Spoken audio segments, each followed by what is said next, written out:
product that you make. You got to make the means and methods of assembly sort of idiot-proof and simple. And there's a lot of people in this room that have a pretty good idea how to do that. So one of my fellow judges for the Visionary Awards, unfortunately was unable to be here, is Tom from Souder. Some of you guys might know him. He's been buying machines here forever. He goes to Ligna, he goes to all the big shows, buys a lot of machines. So what I wanted to do is bring him up here and talk about production. So there is the production facility. The production facility is producing a retail product for a consumer. It's either setting a trend or following a trend, but it's also producing a product that can be mass-produced. It fulfills a variety of different applications, different types of finish options, and it's a business. It's a woodworking business. I don't understand any of it. Not my cup of tea. Okay, so we're going to move on. So then, now we come to the independent maker of furniture and woodworking. This guy is producing unique, specialized product, bespoke, custom. He's making a product that's a one of a kind. He probably never ever duplicate it again. He's marketing these products to a different market. Now you're marketing to either the independent designer who can use these products for a variety of different applications, or he's putting it into a retail situation, very exclusive high-end retail. This guy has to facilitate architectural and interior design specifications. Remember, he's not only manufacturing product out of his own head, designing product as he goes, but he's also facilitating design from interior designers and architects.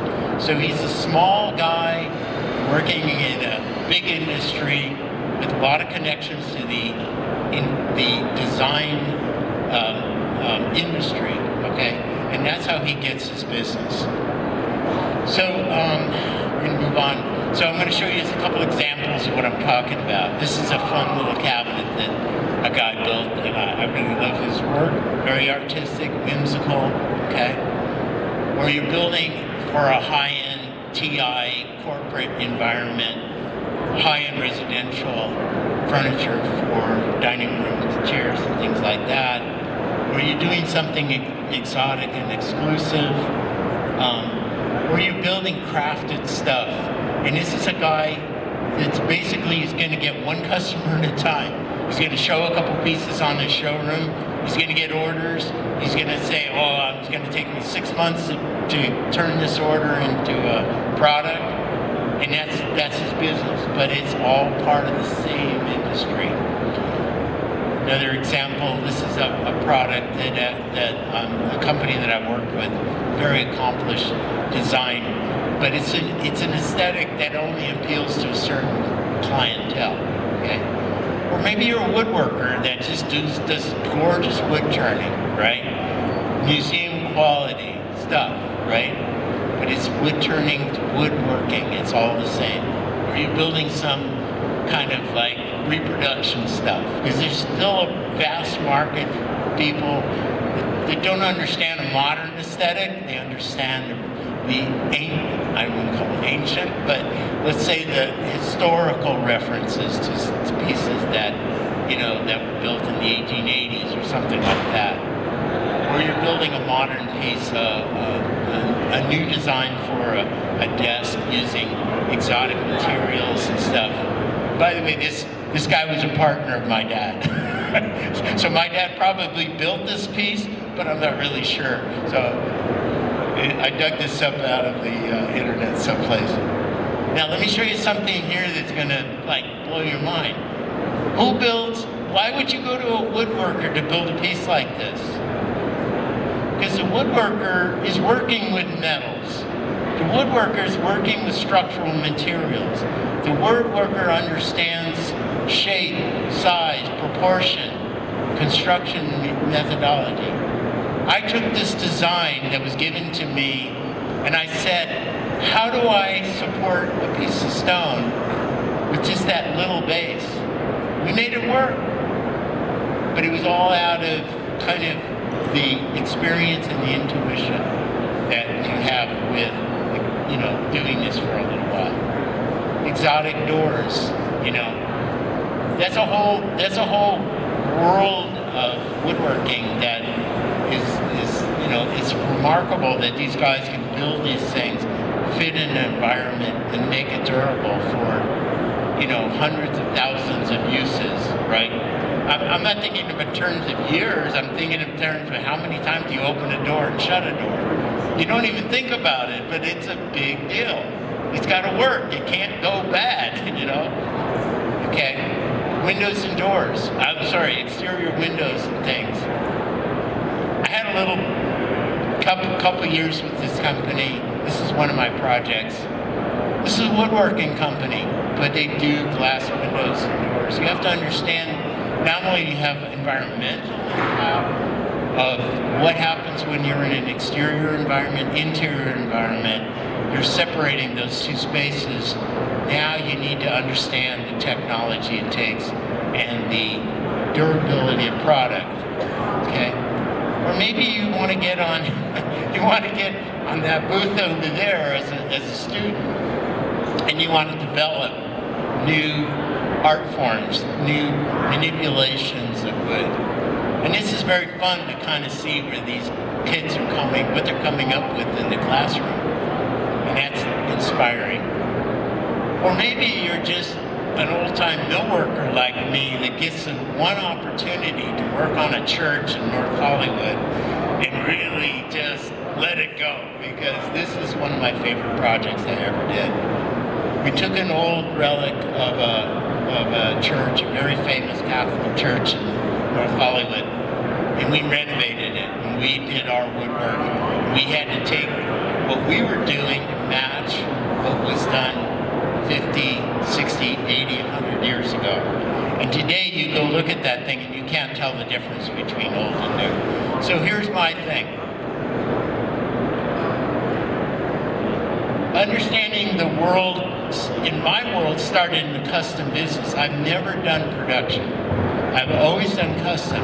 Every single thing I've ever done, we've had to do one time. And you have to think on your feet. You have to understand finishing materials. You have to understand manufacturing techniques, processes, and you have to understand the materials that go into this product. So there's two sides to this. There's this wholesale retail market, and then there's this bespoke custom market, the exclusive client-driven market. Obviously, there's big cost differences. Production mass market versus bespoke exclusive. Vast differences in terms of cost, because there's so many cost impacts. Cost of materials, cost of labor, cost of just thinking about what you need to do to build a product. So I'm going to kind of move ahead on a couple of these things. The custom woodworker, he's got to coordinate his work with so many other trades.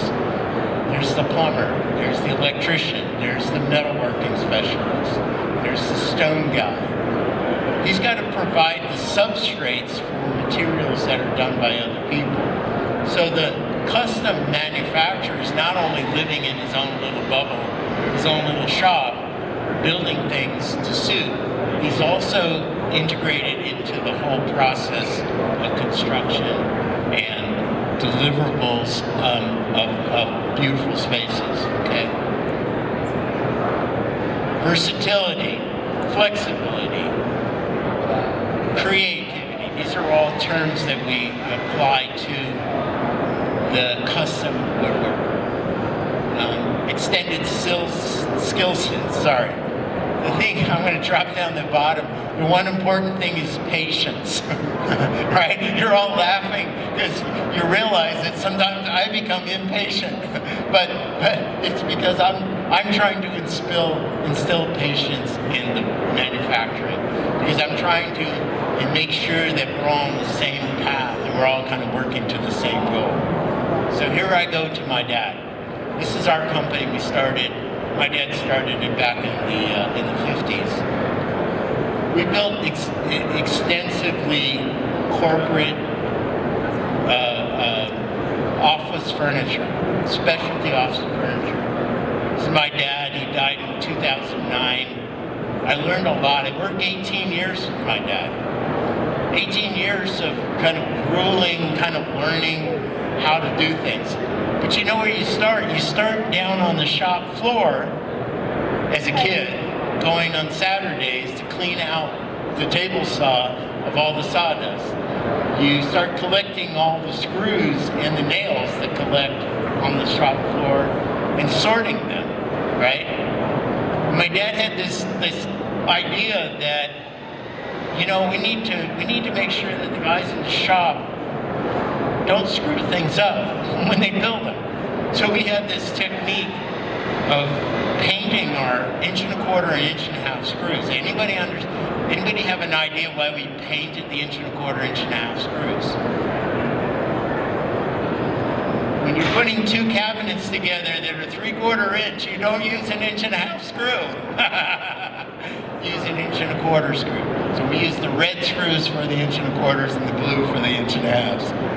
We built furniture. We built exotic wood furniture. It was our stock and trade. This is our reputation. We got awards for what we did. We did work for very high-end projects. I remember drafting up this stuff for the shop. You know, exotic wood veneers. You have to build them timely. You have to use the right finishing materials. Back in those days, a lot of VOC lacquers, right? Yep. And that's what we lived on. We did a lot of exotic kind of applications. You ask me, where's the woodwork in this? Well, you can't see the woodwork because it's all buried behind the finishes. But this is where we paid attention to detail. We had a guy in the shop that did our leather work. His sewing was absolutely perfect. The metalwork we all had to farm out. It's understanding how you procure these products, how you put them together as a woodworker that makes you stand above the rest. We did a lot of celebrity stuff. I can't tell you who the client is, you know, but this is one of my favorite little projects when I was growing up in the woodworking business. We bought a lot of our exotic veneers from veneer suppliers that would laminate these things for us. You learn the art of matching. You learn the art of what's visual, what's the aesthetic that we're looking for, okay? And you do it by trial and error, right? We did large, exotic boardroom tables. This is an East Indian rosewood high-gloss lacquer table made in 4 parts, 28 feet long by 14 feet wide, with a leather-wrap border. We had to have these parts craned up to the 10th floor in order to get them in through a window on the. And then we had to spend hours and hours polishing the lacquer. I wish I had modern materials because we fought that thing from beginning to end. But anyway, that was for the Fleur Daniel Corporation down in Irvine. Had another project for the Screen Actors Guild. How do you get 40 people around a table, and how do you find veneer that will be matched all the way around the table? What I had to do is I had to go to New York. A friend of mine was selling veneers. He had an inventory, U.S. veneers. He had an inventory of veneers in his basement in Brooklyn. This is a subsidiary of the Langenbacker Company. You know, old millwork shop, German millwork shop, just a fantastic shop. My friend was selling veneers, and we had to hand select these veneers. Because how do you buy enough sequence matched veneers? The thing I always regretted I never liked these little eyeballs. But you know what? The client never complained about it, so be it. Okay. So I'll just kind of flash through a few of these things here. We used to work in conjunction with other millwork shops. A millwork shop might do all of these back file cabinet paneling. We did all the executive desks. So the finishes had to match, the stain had to match, the detailing had to match, and the dimensions had to match. They all had to fit. Things had to fit. So that was a coordination thing, and this is where I'm driving. I'm driving to the idea of coordination, anticipation, making sure that things work. We used to do a lot of bank work. We would do a teller's line downtown in Security Pacific. And then we had to build all these executive desks and credenzas for all of the loan officers. And that was a challenge. Again, veneer selection, the aesthetic, making sure that the veneers are matched properly, that the imagery is consistent from panel to panel. We did a lot of funky projects all over the place. It's a project in Cali, Colombia. I can't tell you who the client is, but I can tell you that this was a very risky proposition. My dad said, "Are you crazy?" We went down to Cali, Colombia. The elevator only went up to the 9th floor. So they had to take these cabinets and puff them up the last set of stairs by hand to the penthouse. The fact that this thing went together in one piece was remarkable. Anyway, we did a lot of specialty reception desks. This is one of my favorites of all time. The woodworker is not only responsible to do this shape, to make sure that this is all very consistent, but also to coordinate the shape of the stone. So who's providing the template for the stone manufacturer? The woodworker. Who's putting this whole thing together? The woodworker. Okay? So that's why I'm trying to stress this coordination. One of my favorite pieces of furniture we've ever built. All these birds, what do you call them? Leather of pearl inlays. Bird's eye maple with a very deep kind of gray finish. Once again, coordinating all the metalwork, coordinating all the stonework. Unfortunately, I don't have a picture of the interior, but it's just as bedazzling. One of my favorites. Another one of my favorites. I don't know if you've ever understood the complexity of veneer assembly. Marquetry is a beautiful, process, but trying to get the technicians to manufacture the panels to make this table. I remember being down on my hands and knees with a piece of plywood. I took a quarter section of this tabletop and I laid it out. And I took that piece of plywood to the veneer house, and then the guy hand cut all the pieces of veneer. So when my subcontractor has to do the same thing, I get it. I understand that. Another example of where the woodworker becomes the central core to putting this room together. It may not look like a lot of woodwork, but there's a lot of thinking, a lot of coordination that goes into it. Another one of my favorite tables, ebony inserts, one of a kind. Only built one of these tables. There was too many hours involved in the manufacturing. Went into a catalog, never sold another one. It wasn't our product, it was somebody else's product that they commissioned us to build the piece. Never sold another one. It was too expensive and nobody was willing to pay the price. Today, I'd hate to say what that probably is worth. We did a lot of smaller scale things for people, things that were a little bit more manageable, a little more cost effective. Built a lot of credenzas for corporate offices. I mean, have to move us ahead. Exotic furniture. We were given commissions for projects in Saudi Arabia, Kuwait, and this is our shop. This is what we facilitated. The high gloss black lacquer finishes were all done in our shop. Again, all nitrocellulose, stinky stuff. You had to wait long enough to be able to come back and sand and polish. So I get that whole technique. Coordination with all the metalwork and stuff. Here's another example of a boardroom table that we did for New World Pictures. Got bought out by some other, company or whatever. Another project that I did, I had personally involved with, which is all these very complex curves, and then these grills, and then the TV lift. By the way, we made the TV lift. I had a guy that we hired that built these things way before any of these modern pieces were built. Shia Day in San Francisco, one of the biggest advertising firms in the world. Amundsen, okay? This is our shop.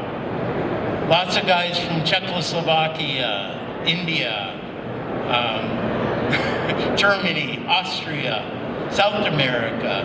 These guys would come and go. These were craftsmen that would come and go. Okay, I'm gonna kind of move ahead. So now, my next iteration of my world is architectural millwork.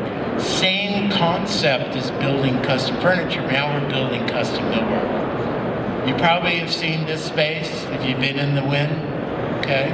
One of my favorite spaces that I ever did. It's all from a woodworking point of view. It's management, again. Another restaurant, I don't even know if it's in the Bellagio or not anymore. Reception rooms, Four Seasons in Westlake. I mean, the challenges are endless, to do domes. How do you do a dome inside of a space? Exclusive club work, a lot of veneer, a lot of millwork. Another lobby in downtown LA.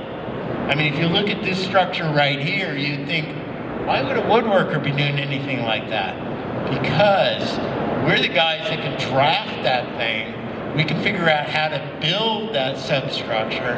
We know how to hire these companies to make all this metal panels that go into that thing. So this is my experience. Custom reception desk for the lobby. Overhead pergolas. Ritz-Carlton. You guys have probably walked through this lobby. This is the Aria. This is a project that Northwestern built many, many years ago. Hospitality business, whole different animal from any other business. I don't recommend it to anybody. You can make a lot of money, but it's a very challenging business. These things were done with concept, design concept. Sometimes what we got to work with was very limited. So all we had was maybe some sketches, some renderings, some little, basic information. This is information that the designer uses to get the project to the client. The client has to approve the design concept. Then they go into working drawings. Then the working drawings come to the manufacturer. Manufacturer then has to compete against other manufacturers to make sure that we can get that job. We may not be the cheapest guy, but we may be the most qualified guy, and that's how we got the job. Again, all these concept sketches, they all are part of this pre-production process that we went through. Here's the end product. This restaurant doesn't exist anymore. The whims of the hospitality industry is that you have a 5-year cycle. And then once that 5 years is up, new concept, tear it down, build another one. I did the showroom at the Penske showroom over at the WED. I don't know if it's still there. I don't think it is. But this is a design concept, okay? How do you build all these elaborate curves? How do you build the platforms that have the turntables for all these cars? This is the finished product, okay? It's all about execution at that point. Ferrari showroom. I had to find a guy in Beverly Hills who was paying painting Ferraris to do my painting because I couldn't trust my shop to do a high gloss red like a Ferrari. So I found a shop, they executed it, we facilitated, we made the thing work. Here's another example. This is a project downtown LA. The idea was to have these sort of bird nest kind of concept. Designer had no idea how to build it. He had no idea how to detail it. So what does he do? He comes to the manufacturer and he says, well, I got this idea, but I don't know how to do it. So, okay, we put on our beanies, right? We start thinking about it. We start thinking about how do we assemble it? How do we break it down for finishing? How do we take it to the job site? How do we install it? And so you see all these, I mean, it's weird. It's a weird concept, but the woodworker is the guy that facilitates it. I did another project out in Santa Clarita for a big archive. This is Packard, HP Packard, right? So I had to fly to Canada because we couldn't find enough Western red cedar in LA. We couldn't find enough quality stuff. I had to go up to the mill, take a seaplane from Vancouver over to Nanaimo, and then go to the actual lumber yards, select the lumber, actually pull out the lumber and make sure that the specs worked with what we needed. And then the result is miles and miles of Western red cedar, perfectly executed. Another project, this is one of my favorites. This is an interior designer that I used to work with my dad in the interior furniture business. He was the interior designer for this project. This happened to be for the same the same contractor that I work for today, okay? Now, I'm the mill worker working for the same contractor I work for today.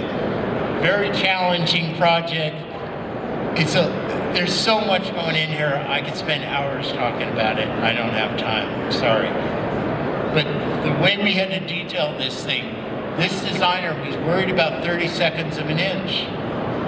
He was drawing profiles for me on a piece of paper in his office, and I would draw a profile, and then he would take mine and he would redline it a little bit, and then we would go back and we would finally agree on a finish.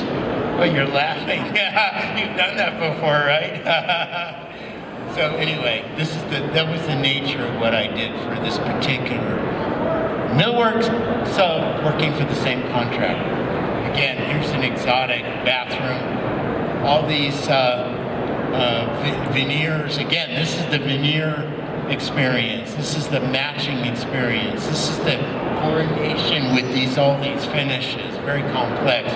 The black lacquer and then all of the clear finishes and things like that. My first stair that I ever worked on. Very, very successful. Another project that McCoy did, the company I work for, where we did all the woodwork, but if you look at all the embellishment that's on there, they had guys that came in from France to do all of the little decoration after we put up the beams. So this is the coordination experience. The woodworking on this is spectacular. We had to build all of this in the shop, assemble it all, disassemble it, take it out to the field, and then put it in place. Again, back to my church. So once again, this was our project to basically take this original concept and expand it and to make it a beautiful space and a beautiful backdrop. A very kind of, it's very spiritual when you walk in there. And I enjoyed this project to no end. And I wish I could tell you about all the detailing that went into it. Okay, transition from these kinds of projects to the contractor side of it. I'm going to go quickly. McCoy Construction. This is the kind of project that we work on.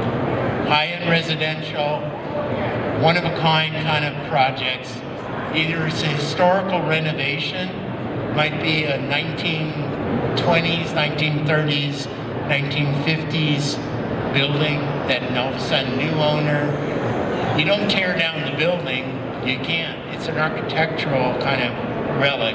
So what you do is you start to script the interior, you start to reconfigure the interior, and you hire the mill workers to do the millwork work. This is another ground-up construction.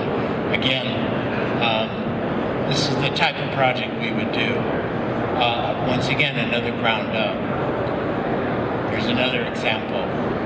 Anyway, I'm going to go quickly through this. The one thing that we do now, what I do now, which I didn't do before, is now I have to execute contracts. So when I execute a contract, I have to pick a sub that I think is the most appropriate. I have to look at all of the design criteria. I have to figure out what kind of materials, what kind of finishes, what's appropriate for this particular application. If it's an exterior application, I might use one of their products, recommend one of their products from, let's say, an exterior pergola, you know, some kind of like exterior roof application, ceiling application, sorry. So executing contracts for either the furnishment or the installation of millwork, casework, all the freestanding stuff, this is all part of this. You have to follow the design intent. We're not designers.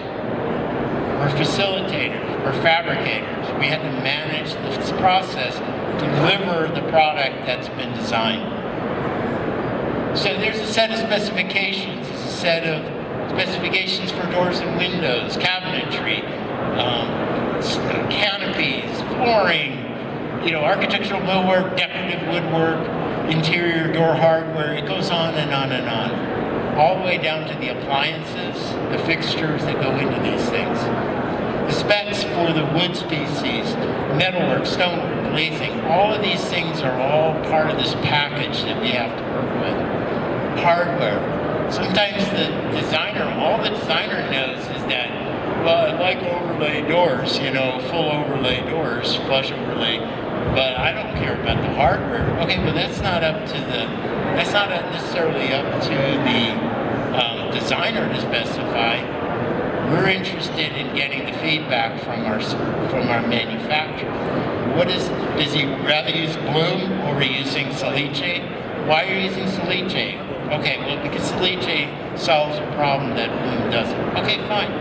I know all this stuff, so when I work with these guys, I understand where they're coming from. Finish specifications, endless.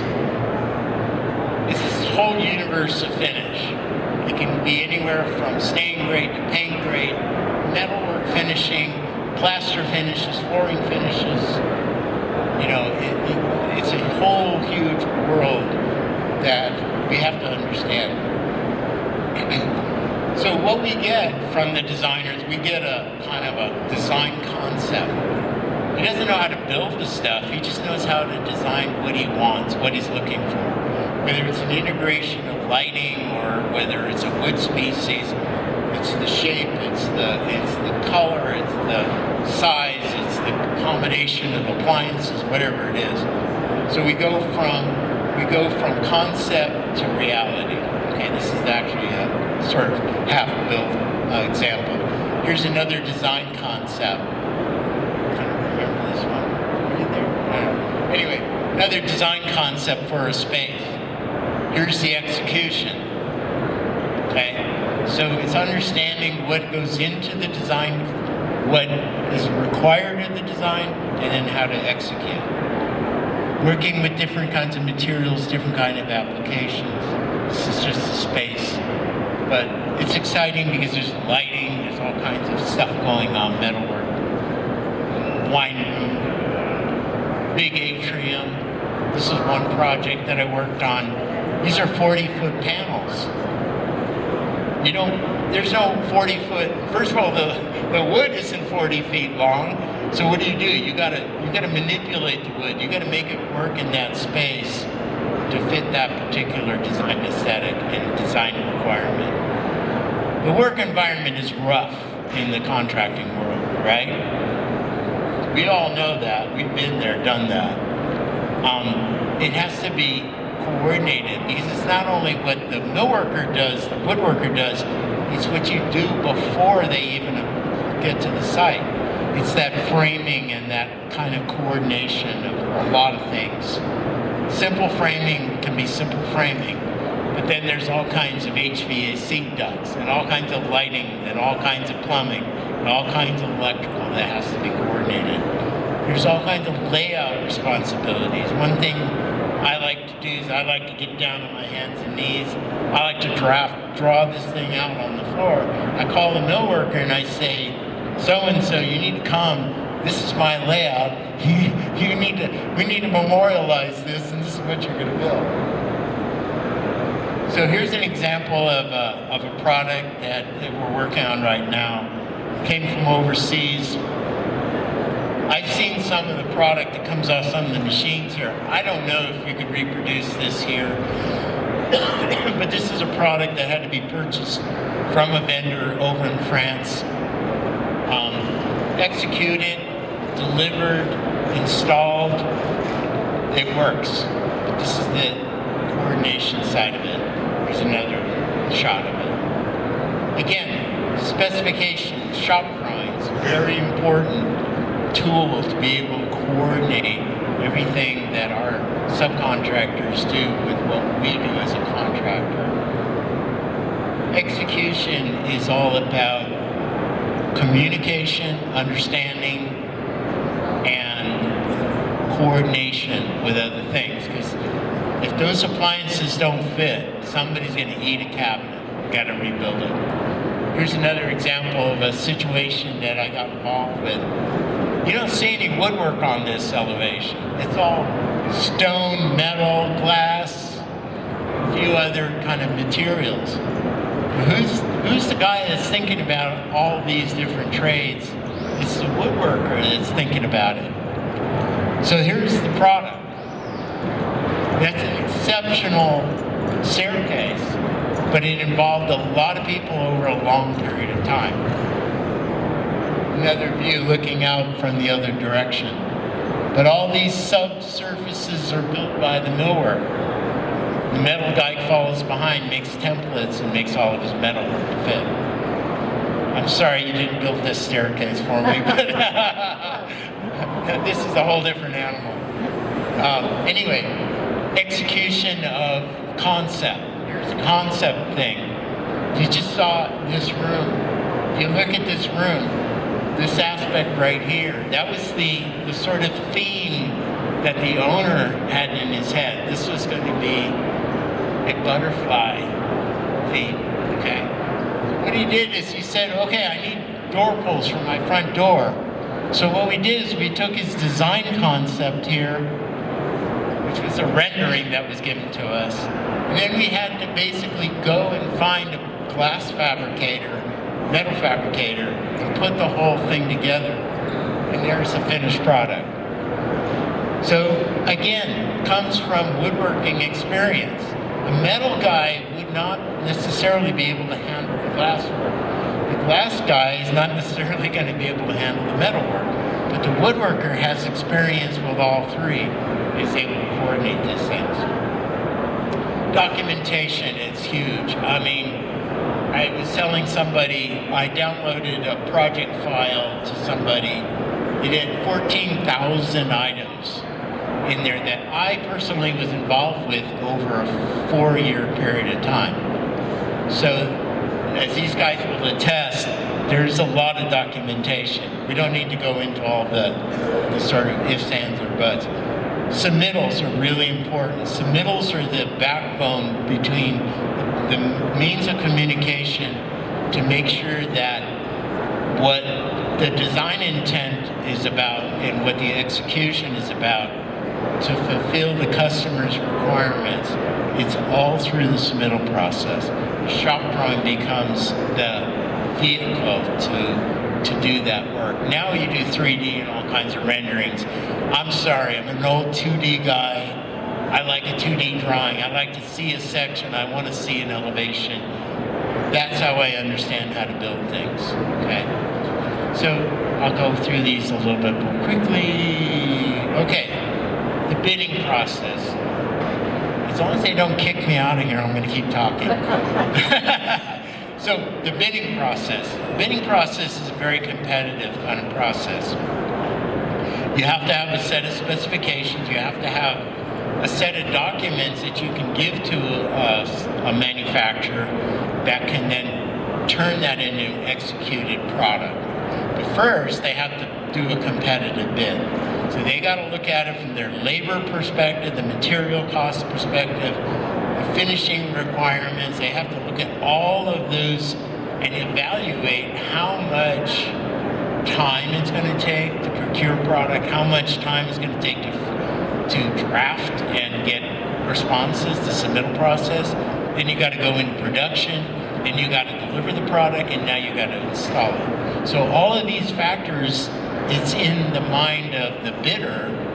How do you be competitive against an unknown person who's bidding the same thing? And I have to be honest, it's not always low bid. It's about who's capable, who's reliable, who's still in business, and who I know I can work with to solve the problems I need to solve. So the subcontracting experience is based on experience. It's based on understanding what the shortcomings are of a subcontractor, understanding the finishing process, the material limitations. So then you get this concept. You get the concept that you can then put out to bid. But before you put it out to bid, first you got to qualify it. So now you got to go talk to the architect, okay? Or the client representative. So now I'm taking this design concept and I'm taking this concept and I'm breaking it down because I can't build anything from a rendering. If I go back and look at that rendering, nobody's going to build that space to a rendering. So now I got to take that concept and break it down into components, take those components and then send them to the various subs to get competitive pricing. So whether it be this cast glass or whether it be this metalwork or whether it be the millwork, all of those components have to be brought together. Now, unfortunately, this was over budget. Okay, what are you going to do about it? So now the architect goes back and redesigns the whole thing. Or the client doesn't like it and they have to redesign it, whatever the circumstances. So now, this is the latest iteration. This is what we're building today. Okay? So now we've got all these components that are different trades all coming together to build a finished space. All coordinated with plumbing, electrical, air conditioning for the wine room, flooring, plasterwork. It's just endless. So many things goes into it. So now I got to take this concept that's drafted now, the new design from the architect. I got to take it and embellish it and figure it out. How do I build it? How do I insulate it? How do I coordinate it? How do I break it down into components that I can have a millworker build, a supplier who's going to supply some of my materials? Where are the materials coming from? In this case, the glass block is coming from Czechoslovakia. It has a 6-month lead time. So I can't just simply say, next week we're going to be building this bar. No, it's 8 months from now we're going to be building this bar. That's how far in advance these things have to be planned. Another design concept. This is just a rendering. This is what the owner sees. Then it goes out to bid. It goes out to, it goes into a bidding process. We have to take it, boil it down into the various trades, various components. From there, we come up with a price. Well, it's $1 million over budget. Why is it $1 million over budget? Because you designed something that's $1 million over budget. So now, what do? We got to take $1 million out of this process. We got to simplify it. We got to break it down. So now, working with the designer, we come up with a new scheme, a VE version. Okay? Shop drawings. Fabrication. Sorry, another stair person made this. But this is all this process that these stair people use to build this particular stair. All the structural elements, all the woodworking that goes into it, it's all coordinated. Here's the as built in the shop, and then here's the finished product. So it goes through this very long cycle of design. First of all, procurement, bidding. I mean, it's just an endless cycle. It might take a year and a half or 2 years. Are you shutting me down? Really? Now? You can finish up, but... Yeah, 2 minutes, really quick. So really quick. My favorite subcontractors. Manor House is in the house. Yeah. So Manor House is a great fabricator. He does remarkable stuff. You can see the complexity of the work that he does. Real quick, another one, Martin and Carter is one of my favorite guys. He's not here today. The O.B. Williams Company started in 1896, an old millwork shop. Yeah, that's their shop. That's what they produce out of that shop. Sorry, real quick. Another favorite of mine is a lady that's sitting here, Kim from Renaissance.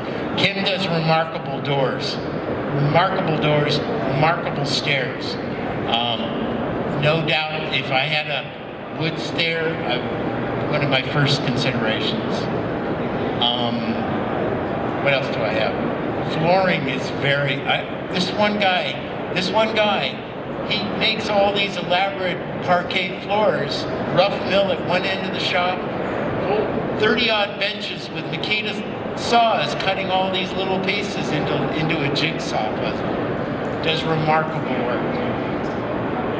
Metal fabricators.